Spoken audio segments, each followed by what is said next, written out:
Boston থেকে প্রায় ৩০ mile দূরে একটন শহরের নিজ বাড়িতেই ঘটে এক লোমহর্ষক ঘটনা। পরিবারের একজনের খবর না পেয়ে পুলিশে ফোন করেন বাবা নিজেই, আর তাতেই বেরিয়ে আসে ভয়ঙ্কর এক সত্য।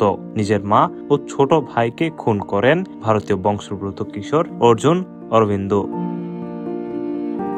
মিডলসেক্স কাউন্টির জেলা অ্যাটর্নি মারিয়ান রায়ান জানান, মঙ্গলবার সন্ধ্যা 7:15টার দিকে একটন পুলিশে ফোন করেন অর্জুনের বাবা। তিনি জানান, স্ত্রী 45 বছর বয়সী সুধা ব্যাক্সটেসান এবং 14 বছর বয়সী ছোট ছেলের সঙ্গে যোগাযোগ করতে পারছেন না তিনি। একই সময়ে বাড়িতে যাওয়ার কথা থাকা একজন গৃহশিক্ষকও বাসার কারো সাড়া পাননি।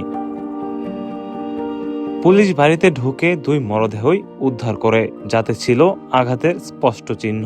ছোট ছেলেকে পাওয়া যায় বাড়ির নিচতলায়, আর মাকে পাওয়া যায় বেসমেন্টে। মৃত্যুর প্রকৃত কারণ ও ধরন নিশ্চিত করতে ময়না তদন্ত চালাচ্ছে মেডিকেল এক্সামিনারের কার্যালয়। পাশাপাশি হত্যায় ব্যবহৃত অস্ত্র শনাক্তেও কাজ করছেন তদন্তকারীরা। পুলিশ ঘটনাস্থলে পৌঁছানোর সময় বাসায় ছিল না অর্জুন। তদন্তকারীরা জানতে পারেন মায়ের গাড়ি নিয়ে পালিয়ে যায় সে। এরপরই আশেপাশের এলাকায় সতর্কতা পাঠানো হয় আইন শৃঙ্খলা বাহিনীর কাছে। বুধবার ভোরে পার্শ্ববর্তী ওয়েল্যান্ড শহরের এক পার্কিং লটে একটি স্বয়ংক্রিয় অ্যালার্মের খবরে যান পুলিশ সদস্যরা। সেখানেই দেখতে পান নিখোঁজ গাড়িটি, আর গাড়ির ভেতরেই পাওয়া যায় অর্জুনকে। কোনো বাধা ছাড়াই তাকে আটক করা হয়।